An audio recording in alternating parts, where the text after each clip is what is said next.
Okay, so I'm Jason. I'm from Scotland originally. I've been in Sydney for about 10 years with a stint in Paris. I work in design, branding. I'm traditionally a graphic designer, but these days I feel like there's so much more to what we do, and it really is quite a diverse role. Quick bit of housekeeping. I'm going to keep pushing up my glasses because I sat on them on the plane, and now they've gone all kind of wonky and loose. Yeah, okay, so anyway, so I work in branding and design, and it's all quite broad these days. So what I thought I'd do is I'll take you through 8 points. It was about 15, and I culled it this morning about 5 a.m.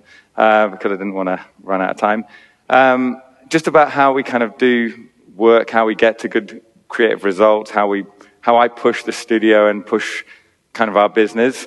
So I haven't really put anything about me or what we do as an office, but we're about 40 people, branding agency. As was mentioned, I was at Landor for 6 years, which is a large global corporation of branding, and I left that to do something a bit more smaller, but still work on big clients. So this is where I live in Bondi Beach. Where that sun is, I'm almost directly below that, which is awesome. But you guys are awesome here in Cape Town, so you shouldn't be jealous. But I moved to Sydney because I'm a surfer. I like to surf before work. And this whole point is about having that balance that, we work so hard in the creative industry. We, as Gert said, we work till midnight all the time and we kill ourselves.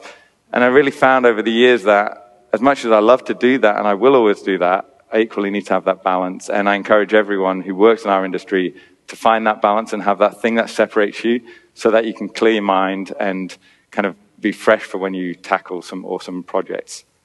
Is it remarkable is one of the phrases that I continually tell my team and our clients because it's from going from good to great is okay. I want people to be talking about the work. I want people to be getting angry at the work or enjoying the work. So, the dream is obviously that they look at the work and they go, wow, that's so inspirational. I wish I'd done that. This is the best. But rarely does that happen. Often it's always epic fail, amateurish, and oh my God, that sucks. And that's how social media these days is really, especially in design and branding, anything new that comes out, people really, really criticize, which is fine because at least they're talking about it rather than it getting ignored. So I'd rather they say, what the fuck, be it against it or for it, but just kind of in shock. Another thing I believe is not to be a sheep. It's really, really hard in our industry. Everything is out there on the blogs these days. I'm sure all of you are aware of, you can look at a piece of work and you can see the same thing over and over again on another table, on another designer's computer. You've got clients that instantly want something like something else. And it's really bad because then you end up, work just kind of looks the same and feels the same as everything else. And almost we can achieve innovation and kind of new realms by building on what's gone before, but you just can't blindly follow. You have to improve on. Because this is the world that I kind of grew up in as a designer. I'm sure I did stuff kind of like that in my early years, unfortunately. And then in 2006, 2007, this kind of stuff was happening. Which is, again, everyone went, we need to save the world, we need to be eco, we need to be green. What does that mean? Leaves, worlds, water droplets, all of the above, and squeeze them in. So everything looked the same, and then the whole greenwashing thing. And then, you go into the supermarket, and the worst thing to confront yourselves is this. Working in Paris for a few years, there was a huge push by clients and designers to follow what looked like everything else. So you'd have people working on Persil going, and the client and the designers would be going, we need to be more like Ariel. And then you'd have Ariel going, we need to be doing more like Persil. And everything ends up looking bland and the same and following, preconceived notions of what it should be rather than what it could be. Same with car brands. So I've worked on a few car brands over the years. I've enjoyed them. They've equally kind of pissed me off. I was working on Seat in France a couple of years ago, and it took about 2 and a bit years and still kind of was grinding when I left. But one of the things, I guess, I put this together for that client to show when they were talking about a rebrand, going, where do you want to be? You know, you say you don't want to be an S, but you want this. Do you want to be an animal on a badge like this? Do you want to be a word mark, an abstract symbol? Because everyone's going, we want to be like Volkswagen because they're the most successful car brand around. They're brilliant. Everyone wants them. They tackle all target markets. So we want to be like Volkswagen. And that's what everyone thinks. And then you end up like that, which is awful. You know, Peugeot, Citroën, they all look like Volkswagen, but yet they're all different, remember? So it really scares me how homogenized the world is becoming in design and branding and everything. So how do we kind of fight that? Rest when you're dead. I think we've got a very limited time to make shit happen as designers. I'm certainly aware that if I'm wasting my time at an agency for years on end, not doing good work, feeling like I can't do good work, time to move. And I tell that to all the designers I work with. If you're not happy, move on. If you're not happy in other agencies, come to me. Because there's so much that you can do in the time that you're given. And a lot of people say, I'm too busy, my workload is really bad, or I've got stuff going on outside of work, I don't have time. And really, there's no excuse to be able to do good work and make it happen. It's just a mindset.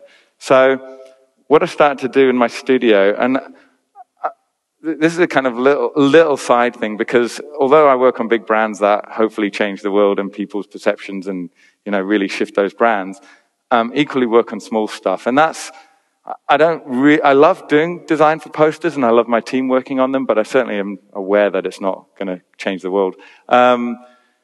What I started to do with some of my juniors, I noticed when I had this new wave in 2006, that they were all self-publishing and they were all, you know, they were doing beautiful work and they were getting into books and exhibitions and they were just driven. And suddenly I was kind of blown away by this eagerness to be famous. They all looked at Sagmeister and all those kind of famed designers and went, I want to be like those guys. Quite rightly so. So we started to bring in speakers into our studio to give talks. So I'd tap some of my friends in different industries, motion designers, etc., typographers, and get them to come in and do a talk, and then get the juniors or the seniors or whoever wanted to design a poster.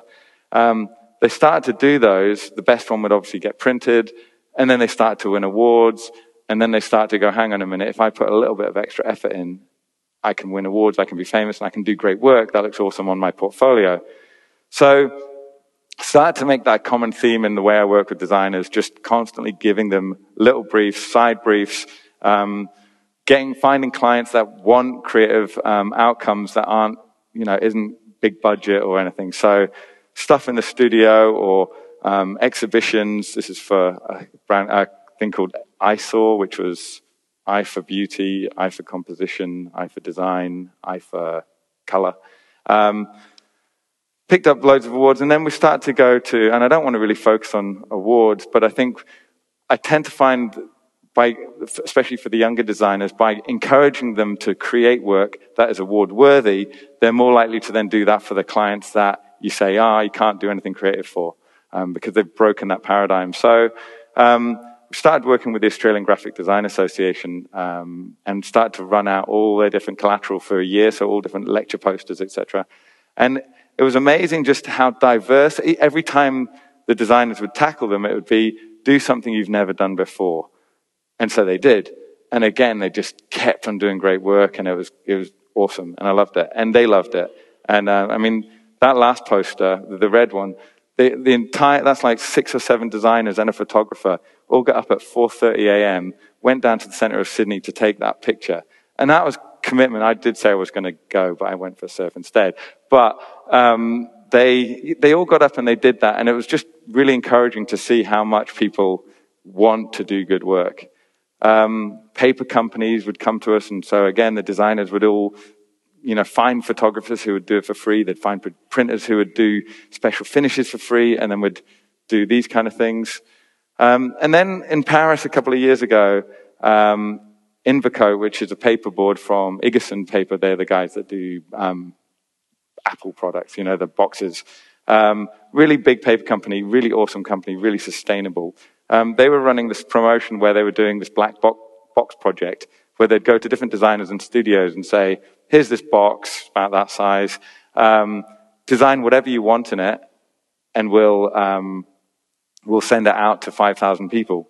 So you can do as many finishes as possible. Now, obviously designers, when they're given that challenge, they're like, great, let's just get overindulgent. And we stopped that. We had a bit of a brainstorm and came up with this idea that why not create something, if the world is going digital and paper is irrelevant these days, it seems, why not try and create digital art in analog and so put that in this box. Kind of sounds a bit weird, but what we did is we commissioned about 20 different illustrators, designers around the world, or more like tapped them for a favor and said, can you do something? And they all did these 70 by 70 pixel pieces of art. Then from there, each pixel was then we got a paper designer from our studio who did all this kind of structural thing inside. And then we made these single pixels. And these pixels they were like a 4-sided band that slot into another 4-sided band. So you had an 8-sided cube rather than a 6-sided cube.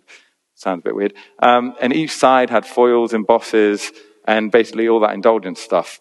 But yet all the people got it, just one pixel. And what those pixels then did was when you made thousands of them, we made 25,000 of them one weekend. We got 2 design schools, all the students came in, all our entire agency, the MD, her children, everyone.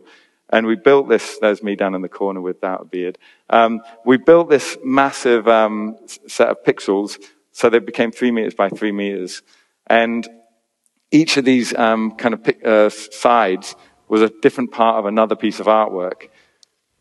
And then, so some of them had varnishes and dots, and so that one said, in the land of the blind, the one-eyed man is king.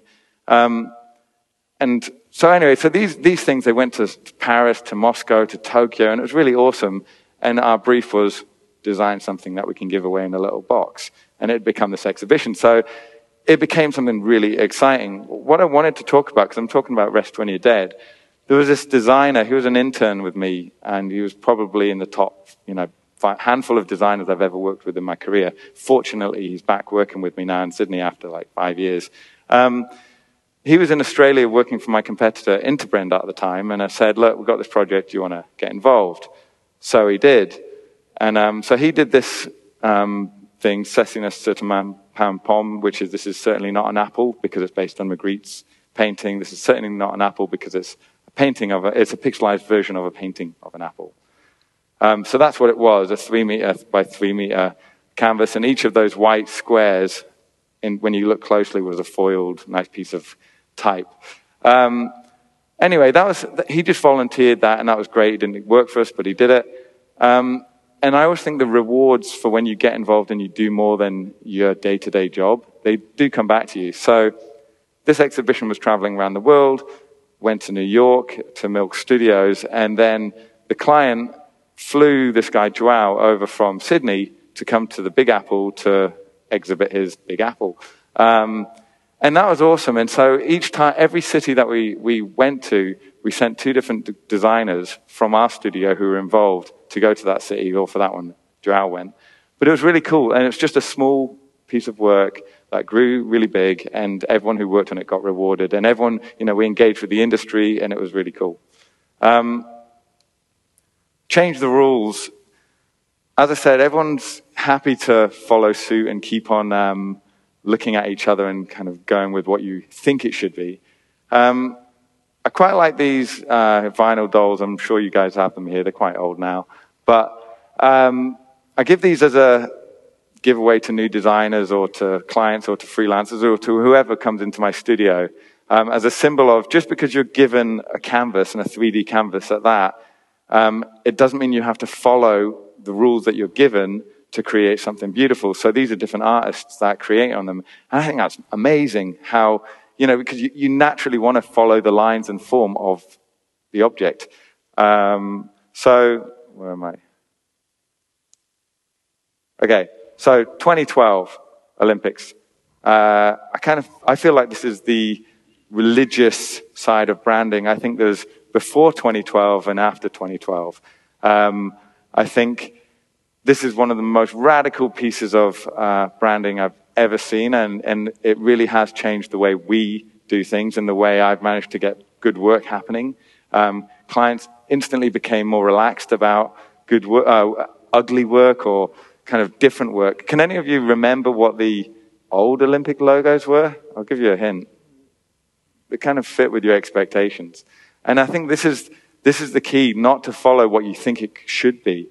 The Olympics, I don't know if any of you were in London for it, but it was amazing. Everything, you know, the stadiums, the signage, the icons, everything was all integrated. And the biggest thing about it was they made clients break their own rules with their logos by putting them inside the 2012 logo. So, you know, it got loads of criticism, which I'm going to show you. I've got to tell you, I am not a graphic designer or artist. I don't necessarily understand the nuances of composition, your negative space, these types of things. But I do know what it would look like if a slot machine went down on a stop sign.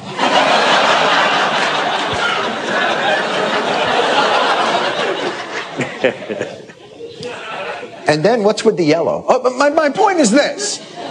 If the only thing wrong with this design is that it was ugly, I could live with that. An animated version of London's controversial 2012 Olympic logo has been removed from the web over fears it can cause seizures. You know, there's an old saying in the ad game, try not to give people seizures. So I love that because it got into people's minds. It was, you know, a branding event turned into something that everyone criticized and everyone said they could do better. And everyone, you know, and it was covered on news. And it was actually, the animation was really good, even though it caused epilepsy. But I love the fact that this could be discussed even on the Comedy Channel. So most clients are risk averse now. I suddenly had a feeling, is this adverse or adverse? I can't remember. I've probably done a typo. But most clients are risk averse. It's the key thing you need to know if you're going to do good work, because most people are afraid. You know, most clients hate ideas. And this is outside the partners in London, outside their office. So when you enter into their gate or their studio, you've got a clear warning that if you don't like ideas, you shouldn't really be there. Which is awesome, right? Again, brave thinking. I grabbed these off Google. These could be like pioneering CEOs. As far as I'm concerned, they just look like regular CEOs who block work. And are on a 3-year, you know, we've got to understand that after their term, they get their big payout. And often the best way to go is not to rock the boat, because you don't want to be that guy that messed up and not get your big payout. And then that trickles down through all these organizations where you've got marketing directors and then marketing managers who survive by playing it safe. But yet there are the ones, obviously, that really want to make a stance and they want to create something for their kind of lifetime and they want to make an impact. And they're the ones, obviously, that we love to work with, and that's where all the best work comes from. So if you understand that they're fearful, you have to break down that fear. So again, one of the things I started to realize several years ago was that line of us and them had to be broken, and that we have to become more educated on their brands than they do. They come to us because they want our expertise. We have to be so knowledgeable about their business and everything else that's happening in the world that they have nothing to argue about other than listen. So, you know, this is, I often take clients through this when they say we want a logo. And I say, look, it's not, you know, a logo's irrelevant. Who cares about a logo? A logo is dead. It's in branding. There's the whole identity system. You know, there's color, there's typography, there's imagery, there's how you package it, there's graphic, visual styles, there's industrial design form. You know, this is all visual design aesthetics that go into branding. And then there's the experiential side that's going to win your heart. But it's certainly not a logo. So show them this, take them through audits, really keep them in the loop and get them to understand that you're there for them and you're going to transform their business, not just give them something that you like. So we keep it loose. I've scared clients in the past where we go back with, really post-it based work, bring the client into the room. I'm not a fan of tissue sessions. I'd like to rather say these are the concepts and, this is what we're going to, if you're cool with this, we'll continue. Rarely do they come back and say, we don't get it. They almost just kind of understand that we're going to get them somewhere. But it's always about taking them through audits. I get my creative team to do mega audits on any subject that they're going to work on so that they're aware and then the client's going to be aware. And obviously they have to filter that into kind of meaningful information that they can share with the client. So if you break down the fear, then it's going to be easy to do good work. So I'm racing ahead. As I said, actually I've got 20 minutes left. Cool. I've got two big projects that I'm going to take you through and hopefully share with you how we achieved some of the results that we did and some of the problems that kind of led through that, a bit like Gert style, but not as funny. So City of Melbourne is a big piece that we did, and again, it's 2009, so it's not the most recent. This is Melbourne. It's a cool city. It's very Cape Town, I think, without the coast. This is on the big junction within Melbourne, and these buildings face each other. So there's very progressive work facing very historical work. And if you go in Melbourne, I don't know any of you if you've been there, but there's sculpture, there's art.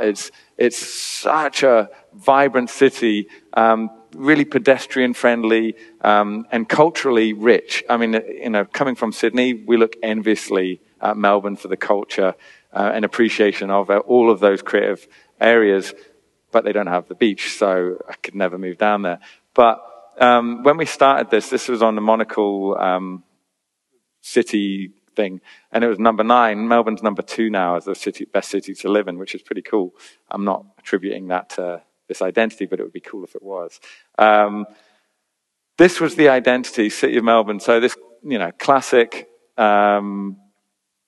government, city council area, and that's what the City of Melbourne is. It's the central council area and destination within Melbourne. But the problem was that they had all these other logos.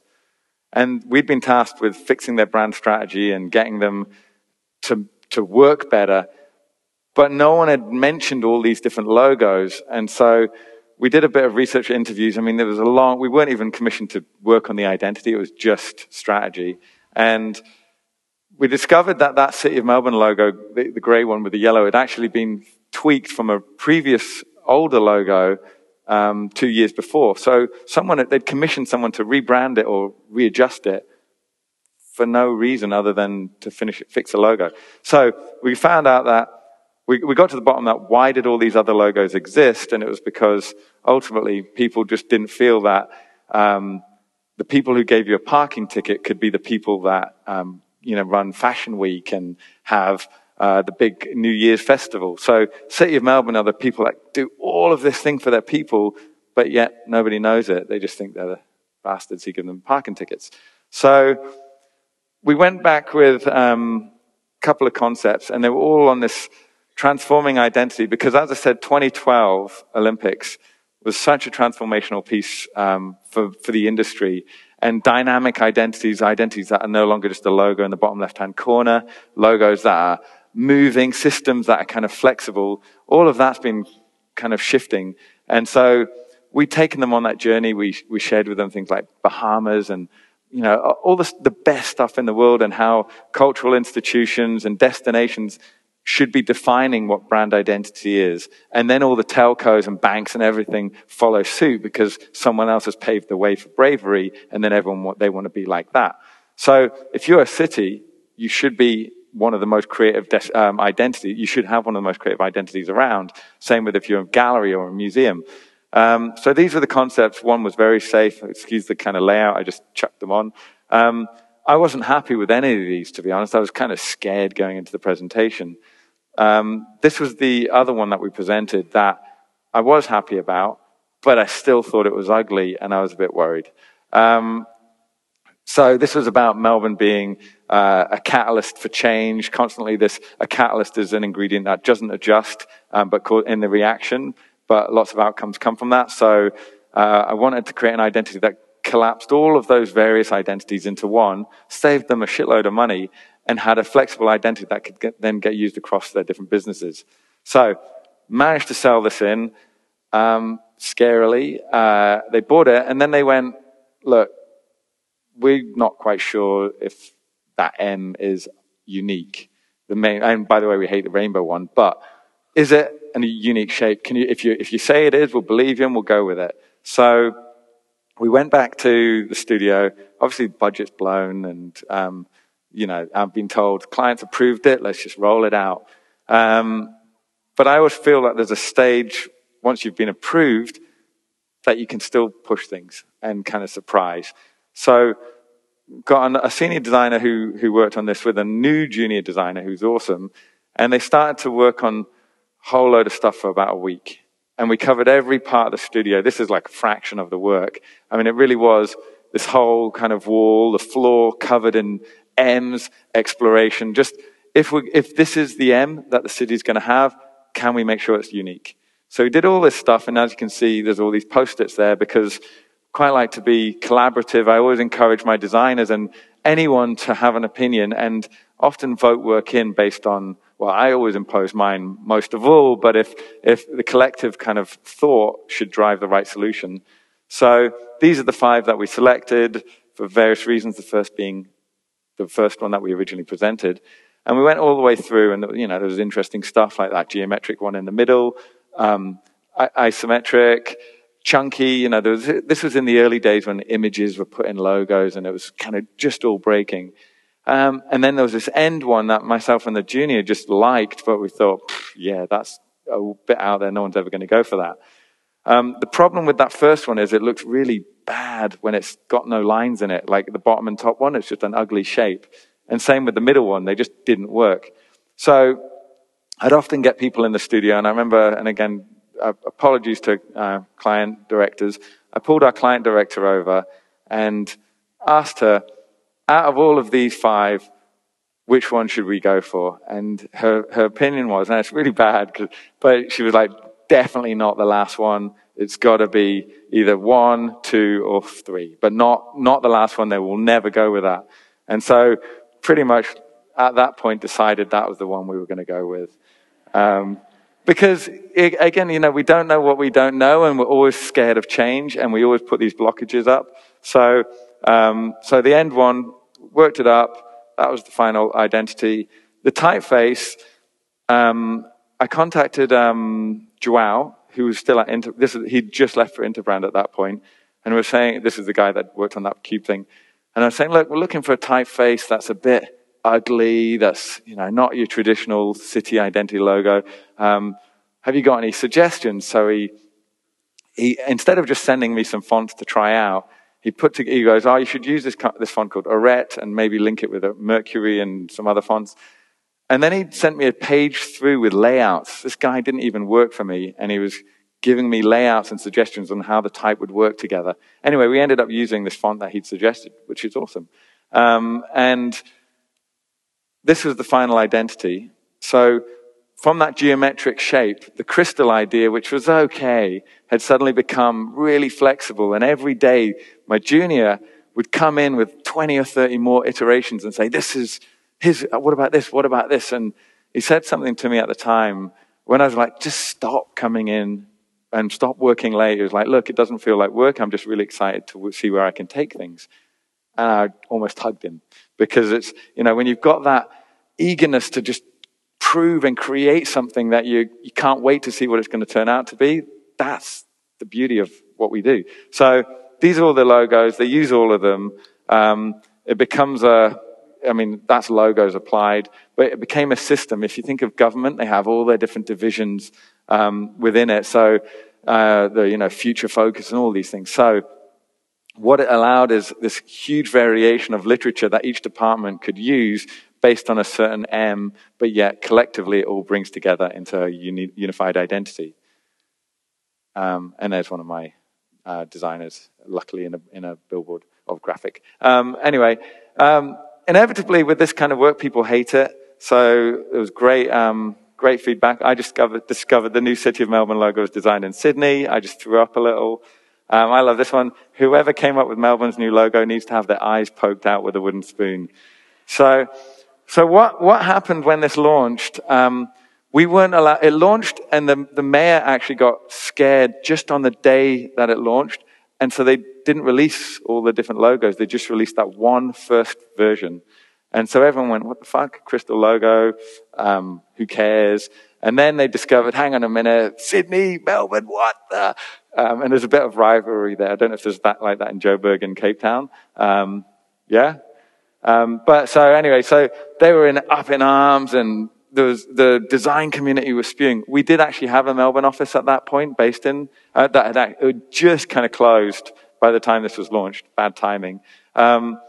Anyway, press, expensive brand on the news. There's another town called Wollongong, or another city in Sydney called Wollongong, and at the end of the news bit they said, and if Melbourne don't want it in the end, they can always, it rotated, and they said they can always sell it to Wollongong.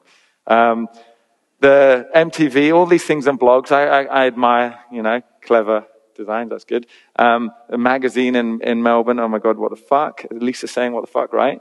Then the whole design community ambushed the Australian Graphic Design Association, one of our clients, and they put up a petition to get signed.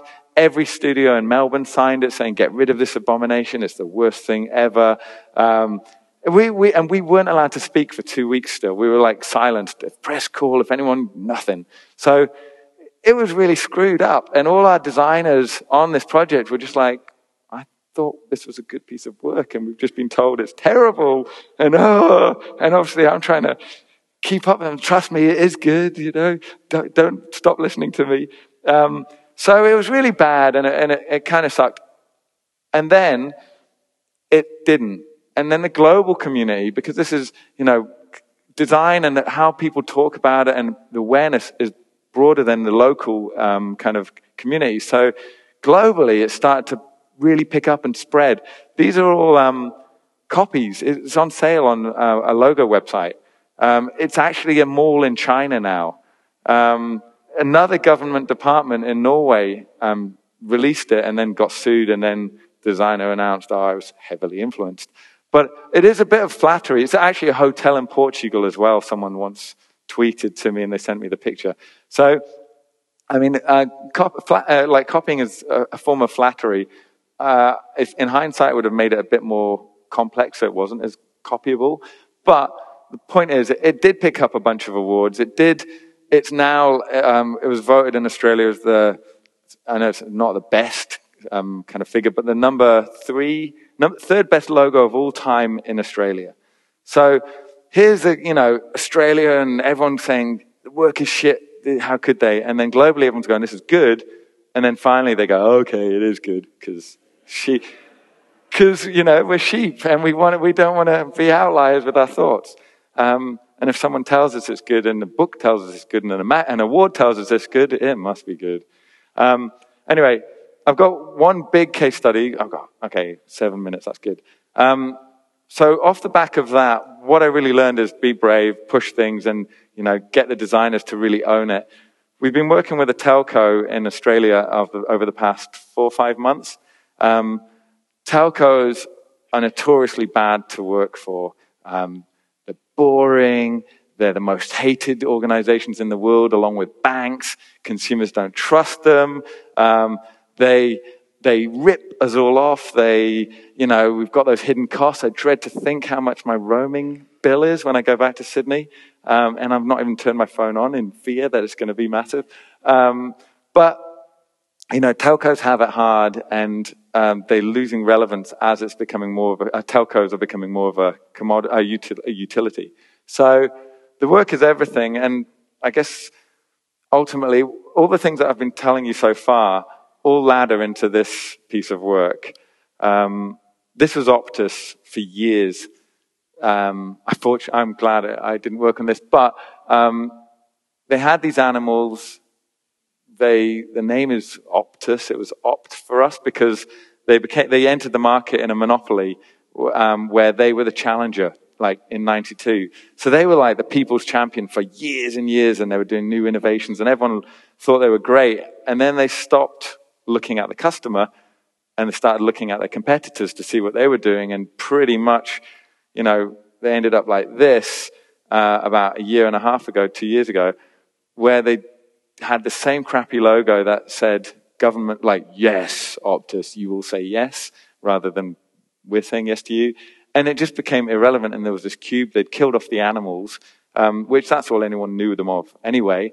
They were irrelevant on service. Their technology was always behind the leader, Telstra, and basically they were in a bad place. So they came to us and said, what do we do? So inevitably, as I was saying, know your stuff is key. So we took them through every telco that exists around the world and everyone that's doing it well. And I sat, this transparency with the client, we had massive boards with, you know, in-depth, every area experience, whatever they're doing. And I sat over a few beers with the client director or the head of marketing and just took him through and explained to him all these different telcos around the world and why they're good or why they suck. And, you know, some of these are great and some of these are kind of not so great. And this was their main competitor. Now, these were the ex-government telcos. So, you know, these should have been the boring ones. And I did work on them for a few years, several years ago, and it was boring to work on them, and it was painful, and there was never anything creative on it. And I almost didn't want to work there because of it. So share with them this, and then took them through this. Challenger, always be the challenger. And as brands, you know, you want to stand out from your competitors, not just follow suit. So when you see that, you kind of think of, if that was Optus, Apple and PC, Telstra would be Mac, and Optus would be PC because they're boring and old. So we took them through that and said, you need to shift things. So this is the evolution, and this is their new logo, which I don't want you to focus on because it's just a logo. What we started to do is share with them and say, you need to have a character. You need to bring back some of the emotion where you've lost it. You need to bring back humanity and try and bring that through the typography. This is the client. This is us taking them through some other stuff, some internal engagement stuff. But again, this is the type of boards that we share all the time. Just bring them in at that stage. Before you've committed, it's almost like design thinking, you know, this fast prototyping where you don't get wed to your ideas just yet unless they're really, really good. So taking them through all that, here's the launch. There's a little word we don't hear enough of these days. One that allows amazing things to happen. One that maybe we've all lost sight of. That's why we're bringing it back. And yes, it's about to start changing things for the better. You have our word. So I hate the end frame on that because I hate the character's behavior. It wasn't actually what we wanted, which I'll show you why. And it gets better. It does get better. So 2 teams divided up, design director and a couple of designers each. I do encourage a bit of competition. I think it sometimes brings out the best in people. It sometimes brings out the worst, so I don't rely on it all the time. Really loose ideas. This was the second idea that we presented, which was about yes, and because they've always had this thing called this yes mantra, so it was bringing it back and make it relevant. So this is the second concept. And then we had a third one, which I pulled just before the presentation because I didn't think it was good enough. That's what we presented. It's scary. I mean, it looks like the Flintstones. And we presented that and put that forward as this is it. And this is Ollie, and he's an O. And Optus is all about conversation, and the typeface is more human. Ollie is human. He's more personality. The language, tone of voice, and branding is the biggest step that people are taking these days. So we wanted to make them less corporate try-hard and more with the people. So we presented that, and people loved it. We actually didn't even get to the second concept. The head of the CMO just went, I don't want to see any more. That's it. We took the ad agency through it. M&C Saatchi, again, they were like, perfect. So that was good. It started to build momentum in their organization, and it was already getting made. They decided no longer was it going to be a 9-month program. It needed to launch in 3 months. So we had to really kick up the pace. We started working on the typeface. This is, getting the pen and ink out, paintbrush, marking it up. We worked with one typographer in London who was amazing, but his workload was too full on and he just didn't have enough time. So I commissioned another guy in Paris, Mathieu Reguer, who was like 27, amazing. He churned out so much. This is just some of the evolution of the type as we tried to find a new space. It's a custom typeface where each character has 3 glyphs. So when you type it, they come up randomly. So again, it looks like it's more hand-drawn each time. So that was awesome. The logo was made up of a couple of those letters customized. The yes now says Optus is saying yes. The language and colors, we always retain the yellow, but we started to bring in this teal and just make it a bit more vibrant, and Ollie obviously works better on that. I kind of think of Ollie as a cross between Snoopy and Gromit.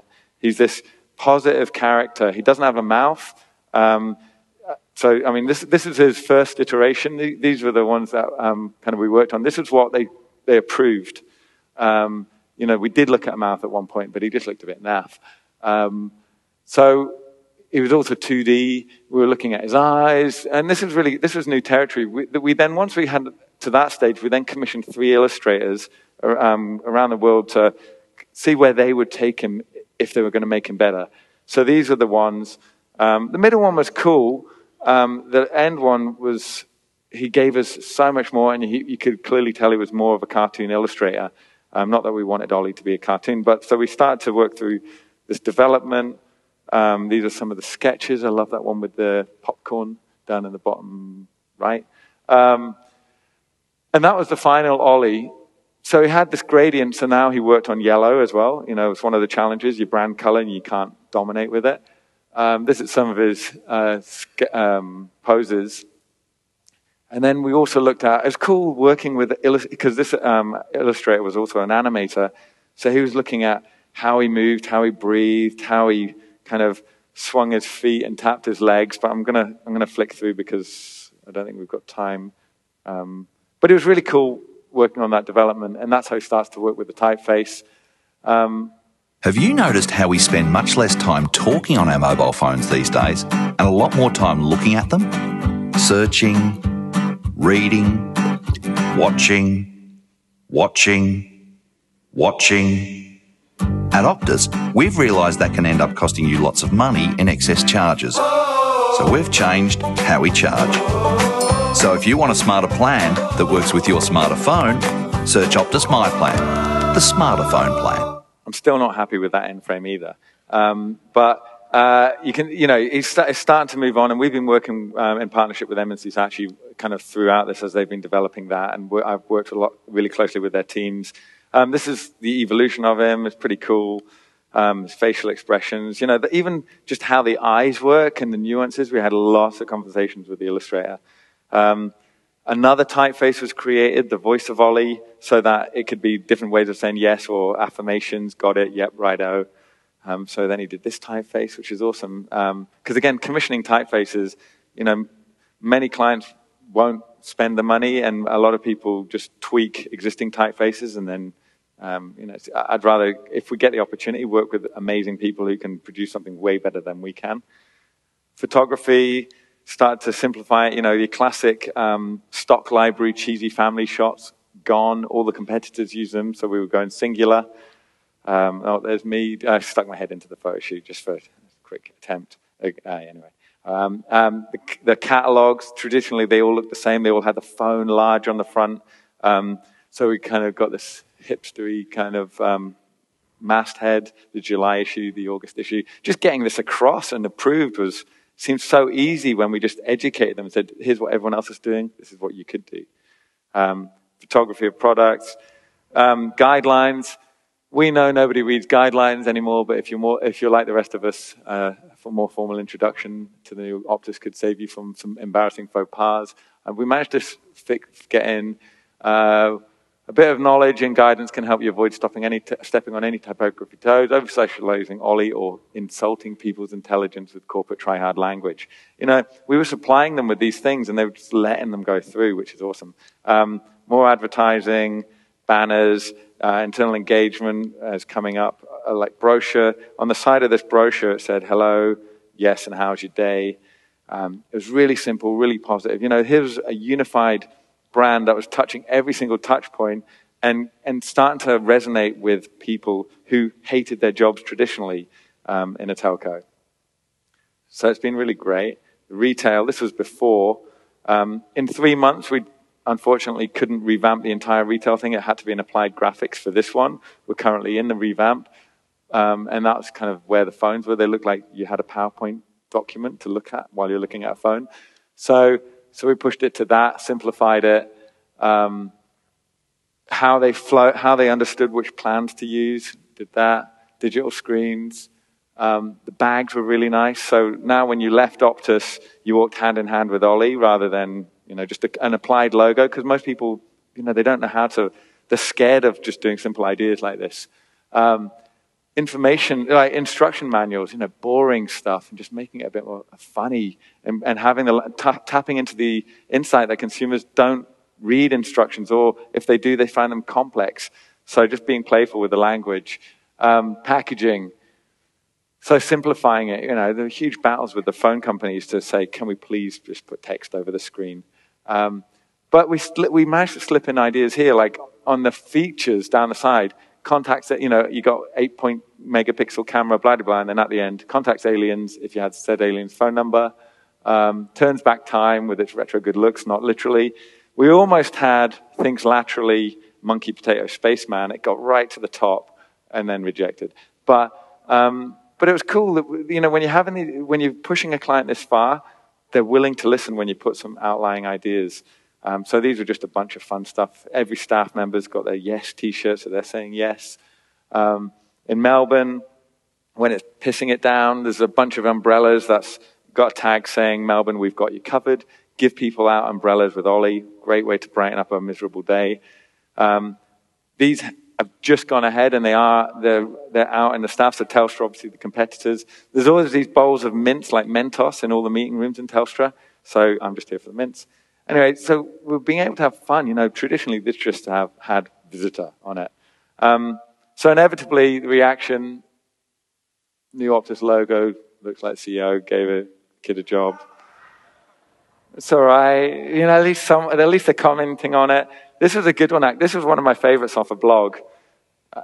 I won't read it, but I love it. I love the honesty. And we've actually just started to see a whole bunch of adverts coming from the competitors that are all like, you know, the Pepsi-Cola ones where you abuse another brand. They're all doing that now with Optus, and they're putting the parts of the character and trying to say, we've got no silly characters. And the biggest telco, Telstra, have now commissioned their agency to bring in characters into their brand. Interesting. And then this is the final one, which is my favorite.